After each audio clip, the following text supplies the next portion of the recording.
We are well within our rights to be teaching brand new artists how to tattoo and all the health and safety hygiene protocols of tattooing. And all the health and safety hygiene protocols. You sure about that? You sure about that? You sure about that? And on today's episode of WTF Tattoos, yes, it's Jay from Tattoo Fixers. Now, if you're from the UK, you'll know that Tattoo Fixers about 10 years ago used to be a TV show on Channel 4. It was free artists and they used to try and fix people's tattoos. What I don't think a lot of people know is that there was quite a bit of controversy that kind of got shoved under the rug. Allegedly, in the first season, the female artist ended up leaving because of toxic work environment. But then there's other stories from people who was on the show itself who didn't also have the best experience. And a little bit of that we're going to get into in a second. But right this second, I'm just pointing out Jay's poor hygiene. Now, a lot of tattoo artists have mentioned this on Instagram and on Twitter because this went viral recently. Here he is tattooing Katie Price, but if you look very, very closely, just look at his workstation. Jay, my dude, talk about cross-contamination. Good old bloodborne pathogens over here. Sharing is caring, but not in this sense, like Christ. Now, his time on Tattoo Fixers, I remember quite vividly, because I used to be friends with this guy on Facebook.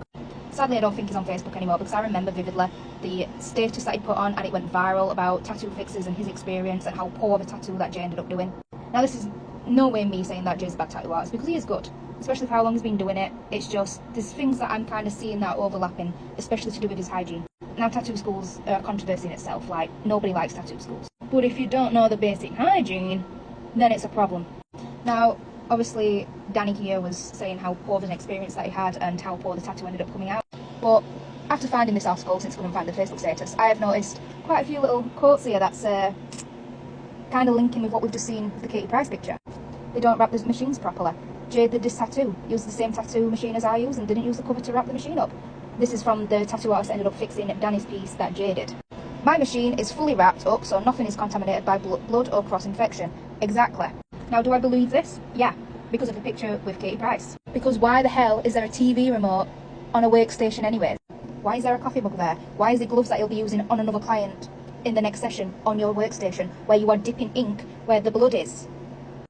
Inks that you use on every single client. Don't tell me that you are using brand new tubs of ink at every single client. Not at those prices, you're not gonna. There's no point in even wrapping your soap at this point, is there?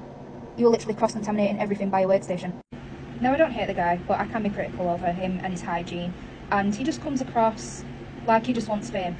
I just feel like Tattoo Fixers was a sham anyways, on top of him now running a tattoo school who doesn't even know basic hygiene himself. It's just not a good look. That's my opinion about it anyways. Like, if you have a difference of opinion, then leave a comment. I'm always interested to hear other people's points of view and opinions, but there's mine.